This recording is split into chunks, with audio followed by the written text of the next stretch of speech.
마음을 전할 수 있는 게 편지가 참 좋은 건데 이게 사라져서. 근데 원래 이렇게 비어 있어요? 요즘에는 많이 없어요. 마음 표현을 더 풍부하게 할 수 있고 특별한 느낌도 들고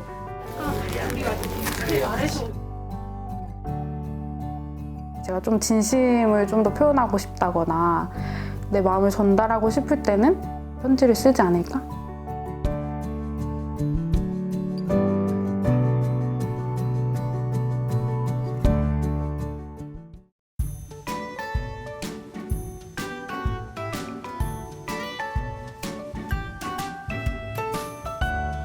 안녕하세요. 저희는 구공주입니다. 네, 안녕하세요. 저는 영상을 통해서 사람들의 마음을 움직이는 PD가 되고 싶은 26살 이유경입니다. 안녕하세요. 저는 일상이 축제가 되는 쇼를 만들고 싶은 PD 지망생 27살 조수민입니다. 저희가 구공주라는 팀명을 짓게 된 이유는 최근에 90년생이 온다라는 책이 센세이션을 일으켰잖아요. 그래서 이런 90년대생들이 모여서 기성 언론이 보여주지 못하는 그런 저희만의 시각을 드러내는 콘텐츠를 만들어보자 해서 구공주라는 이름을 짓게 되었습니다. 어때요? 잘 되고 있어요? 네, 잘 되고 있는 것 같아요. 저희가 초반에 이제 자기가 관심 있는 주제들에 대해서 얘기를 해보다가 굉장히 아날로그적인 아이템들이 많이 나온 거예요. 그래서 저희가 나름 그래도 기성세대가 얘기하기로는 요즘 애들 뭐 90년대생이라는 사람들이긴 하지만 왜 우리뿐만 아니라 우리 또래들이 이런 거에 관심을 두게 됐는지를 좀 탐구해보고 싶었던 것도 있는 것 같아요.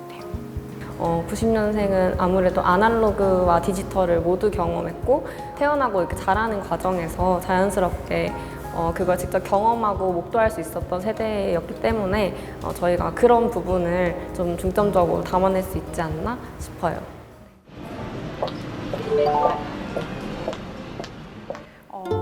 되게 잊혀진 소통수단이라고만 생각을 했던 편지가 지금 2021년에도 어떤 가치를 가질 수 있다는 걸 얘기를 하는 다큐멘터리고요.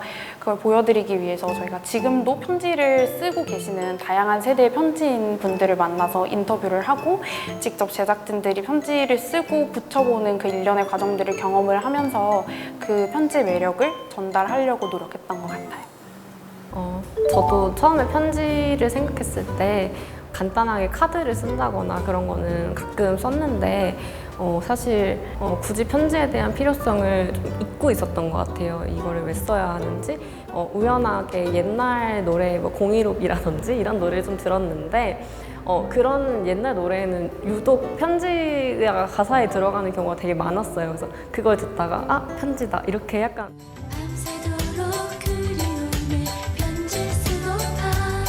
널컹이는 기차에 기대어 너에게 편지를 쓴다.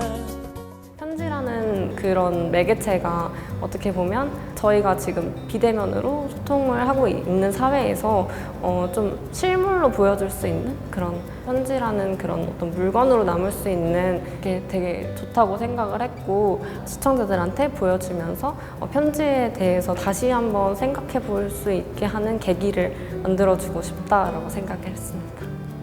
어렸을 때 정말 약간 벽돌 같은 핸드폰이 나오는 것도 봤는데 그게 점점 작아지다가 다시 또 디스플레이가 커지는 그런 과정도 보면서 어떻게 보면 정말 지금 저희가 누리고 있는 그 최신의 기술이라는 것도 또 언제 바뀔지 모르고 이런 불안감이 뭔가 조금씩 내재가 돼 있는 것 같아요. 이렇게 빨리 세상이 바뀌는 동안에도 좀 변하지 않는 것들이 있을까? 저희만의 결핍된 무언가가 있다는 고민이 저희 모두한테 있었던 것 같아요.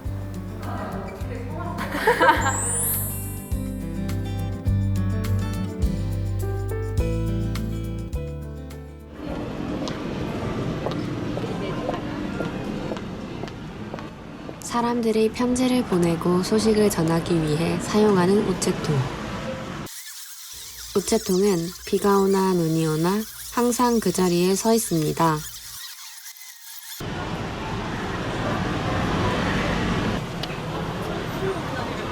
그러나 찾아간 우체통은 텅 비어 있었습니다. 근데 원래 이렇게 비어 있어요? 요즘에는 많이 없어요. 자체적으로 시행한 설문조사 결과 108명의 응답자 중 91명이 편지를 자주 쓰지 않는다고 답했습니다. 그러다 우리는 다음 우체통에서 편지 한 통을 발견했습니다. 여전히 손으로 편지를 쓰는 사람들은 어떤 마음에서일까요?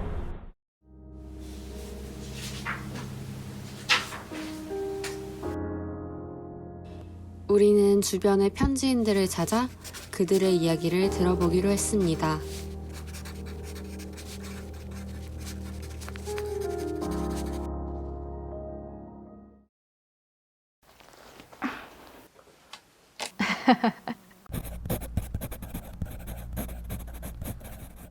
한 초등학교 2학년 때인가? 이제 방학 숙제로 친구한테 편지 보내기가 있었어요. 그래서 그때 처음 이렇게 보내봤는데 되게 재밌더라고요. 그래서 그때 이후로 많이 이용하게 된 것 같아요. 제가 표현이 원래 많은 스타일이 아니어가지고 그때 좀 마음을 전하고 싶을 때 쓰기 시작한 것 같아요.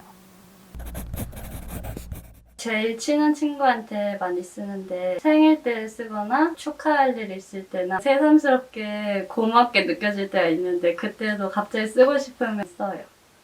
엄마 아빠한테 쓸 때도 있고 친구들한테 쓸 때도 있고 좀 친한 사람들한테 주로 쓰는 것 같아요. 마음 표현을 더 풍부하게 할 수 있고 특별한 느낌도 들고 저는 뭐든 남는 게 좋아서 한 문장을 쓸 땐 나름 이렇게 고심을 하는 편이란 말이에요. 근데 이제 카톡은 바로바로 지울 수가 있고 지워도 티가 안 나니까 뭐 그게 어떻게 보면 카톡의 장점일 수도 있겠지만 저는 그런 게 오히려 손편지만의 약간 좀 진중함이 드러나는 게 매력인 것 같아요. 천천히 되새기면서 쓸 수가 있다는 점, 빠르게 지나가지 않고 평생 남는다는 점이. 받으면 반응이 어떨지? 그런 거에 대한 기대감도 있는 것 같아요. 우편으로도 요즘에는 붙였었어요. 톡이나 막 영상통화에서 깊은 표현을 잘 못하니까 못 만나니까 제 마음을 더 표현하려고 했던 것도 약간 있는 것 같아요. 젊은 편지인들은 입을 모아 손편지의 특별함을 말했습니다. 그렇다면 편지가 일상이었던 그때 그 시절은 어땠을까요? 우리는 편지께나 썼다는 한 아버지의 이야기를 통해 편지의 역사를 거슬러 올라가 봤습니다. 1884년 우정총국 창설 이래로 근대우편 제도가 확립되며 편지 시절이 본격적으로 시작됐습니다. 사실 지금이야 다른 연락수단이 많지만 아버지가 태어났던 60년대쯤엔 편지가 그야말로 소식을 전할 수 있는 유일한 수단이었죠. 시골에는 집집마다 전화는 있지 않았어. 있는지 있고 없는지 있고. 이장님 댁에 좀 있고. 그러면 전화하려면 거기까지 가서 전화해야 돼요.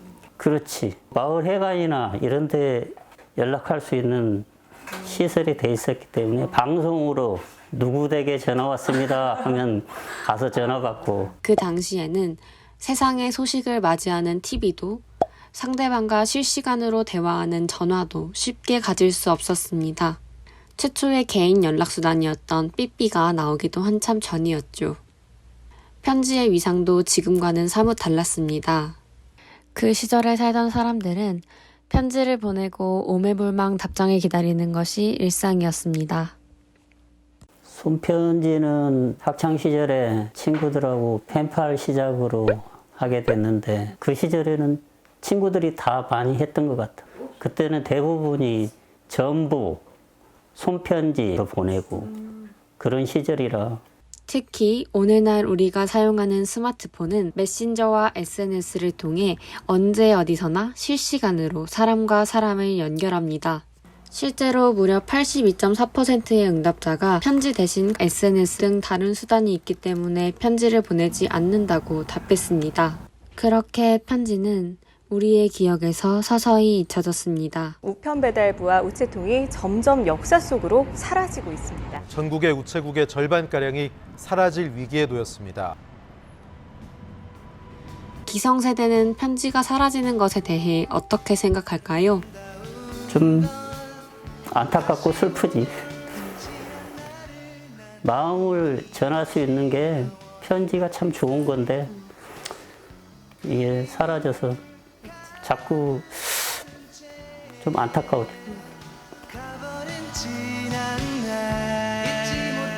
글쎄, 그만한 거는 없을 것 같아요. 마음 전하기는 편지가 그냥 가장 좋은 것 같아요. 말로 하는 것보다 글로 쓰면은 좀 마음에 있는 얘기도 할 수 있고. 오랜 시간 편지를 잊고 살았던 우리는 오랜만에 편지를 보내고 싶어졌습니다. 여기 편지 쓰기를 체험할 두 분을 모셨습니다. 원래 손편지 자주 쓰셨나요? 아니요, 잘 안 써요.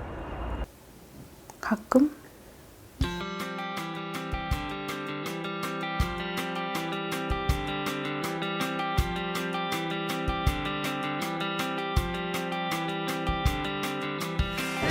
담임 선생님은 역사를 가르친다. 예스러운 편지지가 어울릴까 싶어 인사동을 찾았다.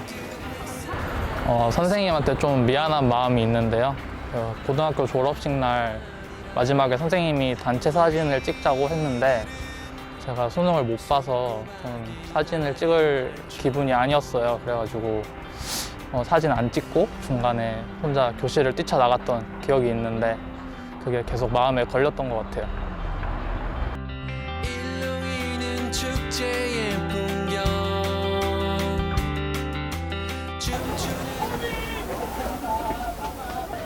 한지로 된 편지지. 고풍스러움이 시선을 사로잡았다.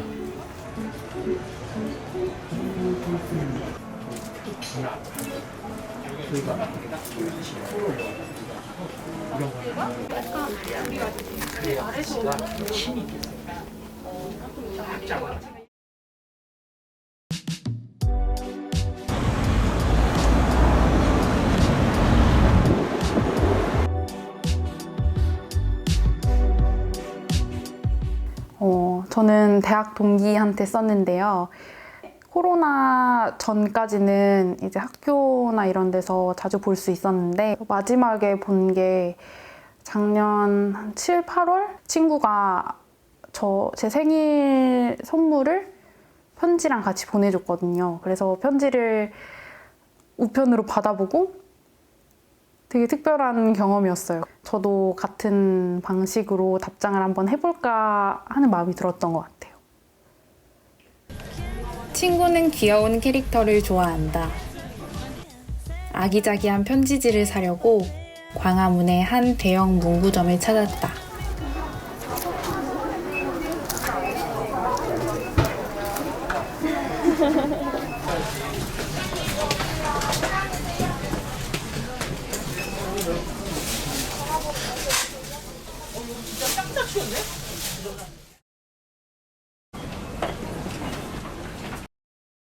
예전에 친구에게 시집을 선물 받은 생각이 나서 나도 하나 보내보려고 한다. 친구가 좋아할까 고민하며 마음에 드는 한 권을 골랐다.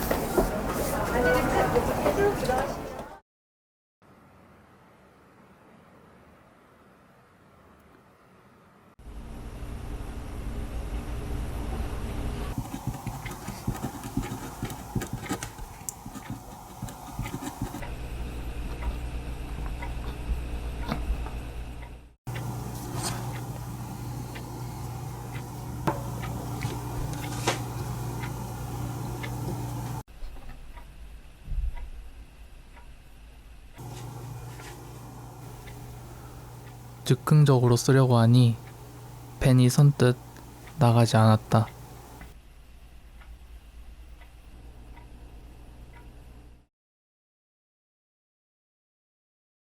첫 문장을 쓰는 건 언제나 어렵다.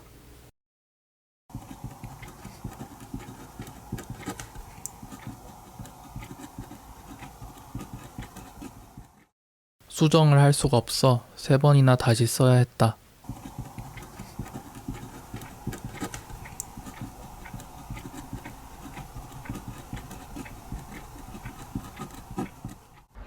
다시 지울 수 없으니까 여러 번 쓰기도 하고 나중에 이런 말까지 왜 썼지 싶은 말들도 들어가기도 했는데 사실은 생각해보니까 그런 것들조차도 제 안에 있었던 하고 싶었던 얘기 중에 하나 같아서 편지라는 수단을 통해서 제 진심이 잘 전달된 것 같습니다.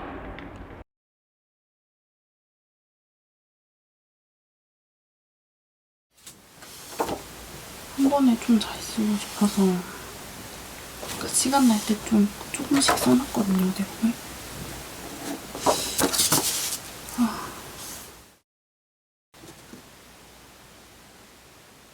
미리 써뒀는데도 오랜만에 손글씨로 쓰려니까 긴장이 좀 됐다.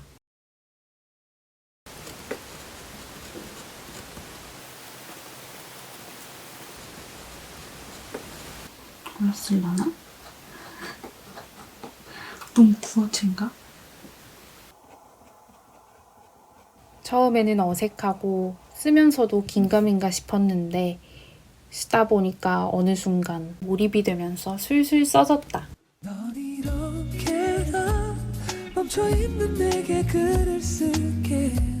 시간은 많이 걸렸던 것 같아요. 근데 쓰면서 되게 재밌었어요. 편지지를 다 채우는 동안에는 그 사람만 이제 생각하게 되는 게 되게 특별한 경험이었던 것 같아요.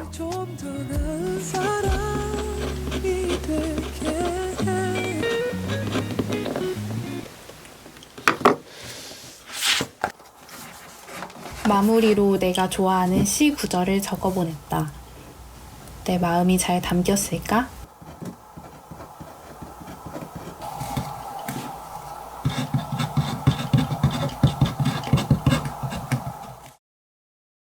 우편을 붙이면서 불편했던 점 있으세요? 편의점이나 편지지 파는 다른 문고점 같은 데도 많이 있는데 우표는 찾아봤는데 없더라고요. 아, 혹시 우표도 팔아요? 우표 없어요? 저 혹시 우표는 안 팔아요? 어떤 거요? 우표는 안 팔아요? 네. 아, 알겠습니다.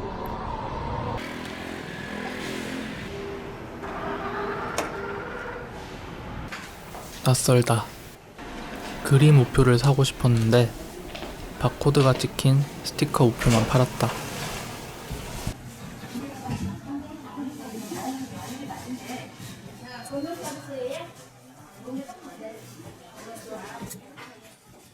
근데 얼마나 걸려요?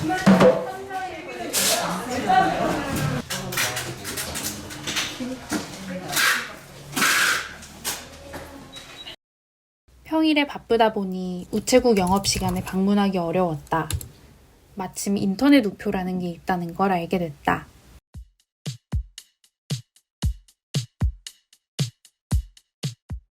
편지지가 몇 장인지 입력하면 바로 금액이 계산돼서 편리했다.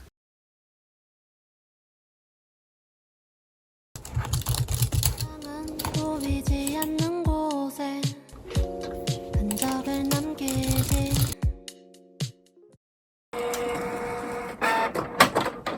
짠! 정말로 닿았으면 하는 말은 언젠가 도착할 거야. 우체국에 들리지 않고 바로 우체통으로 향했다. 아, 이제 내 손이 떠났구나 하는 느낌? 잘 도착하기를 바랐다. 앞으로도 편지 계속 쓰실 건가요? 네, 가끔 쓸 것 같아요. 제가 좀 진심을 좀 더 표현하고 싶다거나 그 사람에 대해서 생각하면서 내 마음을 전달하고 싶을 때는 그래도 그런 사람들한테는 편지를 쓰지 않을까 싶어요. 마지막으로 시민분들에게 편지에 관한 특별한 질문 하나 드려봤습니다. 오늘 편지 쓰면 누구한테 쓰고 싶어요? 난 다은이 오늘 아파서 안 왔거든. 누구한테 쓰고 싶어요, 편지? 쟤네 옆에 있잖아. 서윤이. 왜요? 서윤이는 제 단짝 친구예요. 우선 남이 안 되는 친구한테 하고 싶고 이유는 서로 오해를 풀어야 되는데 그 풀 시간이 없고. 저는 오늘 생일인 친구한테 쓰고 싶어요. 엄마? 엄마한테 요새 그런 인턴이나 정말 힘들다고 좀 투정을 많이 부리는 것 같아서 좀 걱정도 많이 하고 그럴 것 같아가지고 그런 마음을 좀 표현을 하고 싶네요. 저희 아들들 4살, 6살 남자아이들인데 아이들한테 쓰고 싶어요. 하루 지내다 보면 되게 고마운 것도 있고 또 이제 미안한 것도 있고 하는데 그런 것들을 잘 많이 표현을 못했던 것 같아서 아까 편지 얘기 딱 하시니까 아이들한테 써서 읽어주면 좋겠다라는 생각이 들어요. 우리 남편이 지금 몸이 안 좋은데 힘내라고 그렇게 전하고 싶어요.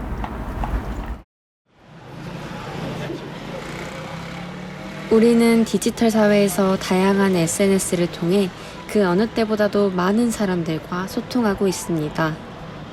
그러나 어딘가 공허함이 느껴지는 이유는 무엇일까요? 우리가 잠시 잊고 살았던 느린 진심을 소중한 사람에게 전달해보는 건 어떨까요? 만약 오늘 편지를 쓴다면 누구에게 쓰실 건가요?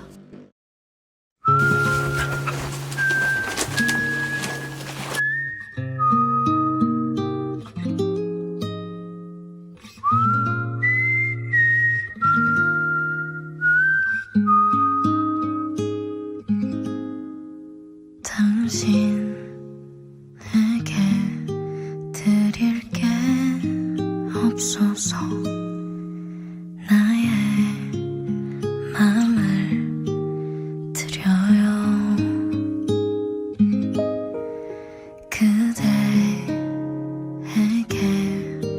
받은 게 많아서 표현을 다 할 수가 없어요.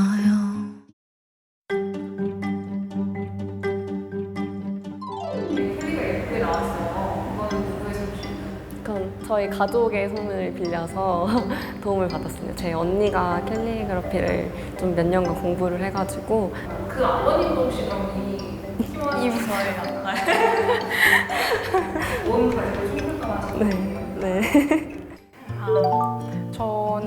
저는 원래 편지를 잘 안 쓰는 스타일이거든요. 이거 저희 팀 중에서도 성격이 좀 급하다 보니까 편지를 쓰는 것 자체가 좀 숙제처럼 느껴지고 편지 말고 다른 수단이 있는데 왜 굳이? 이런 생각을 특히 많이 했던 것 같아요. 근데 이제 직접 편지를 써보면서 느꼈던 것은 물론 편지를 받는 사람한테도 이제 진심이 전달되긴 하지만 쓰는 사람 입장에서도 쓰면서 오로지 그 편지를 받는 사람 생각만 하게 되더라고요. 그래서 다른 매체들보다 내가 모르던 나의 진심까지 담을 수 있다는 게 저한테는 좀 가장 큰 장점처럼 느껴졌어요.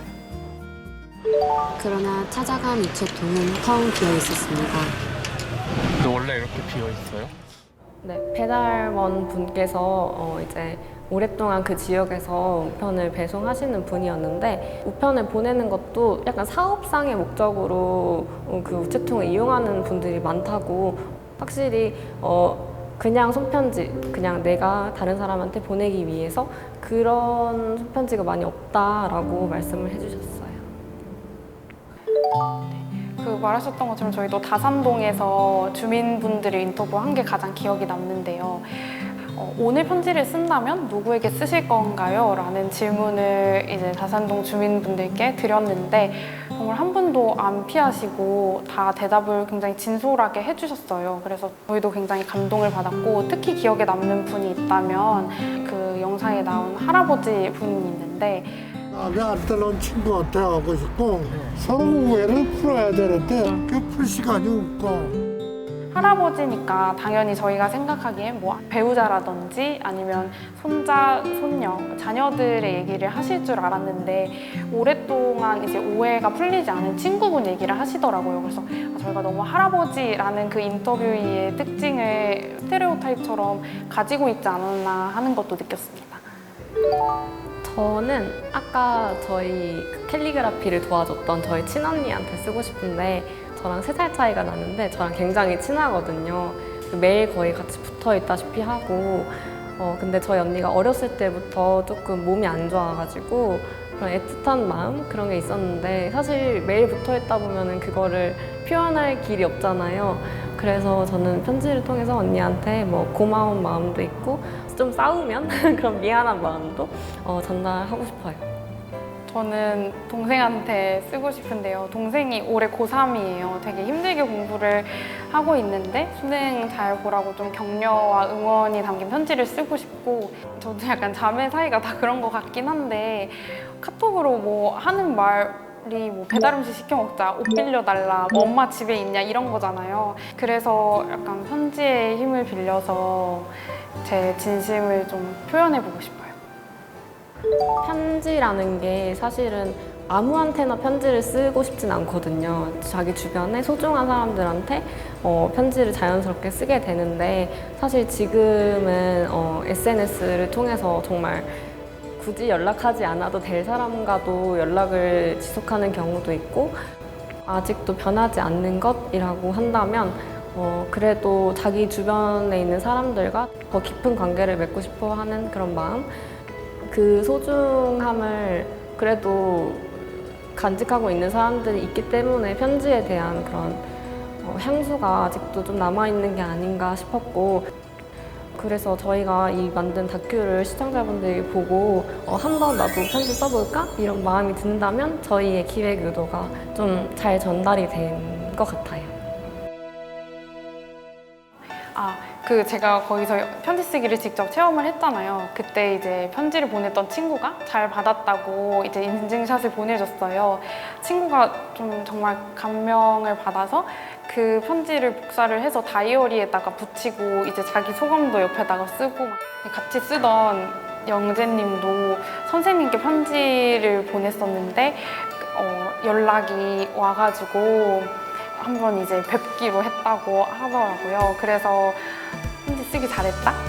생각이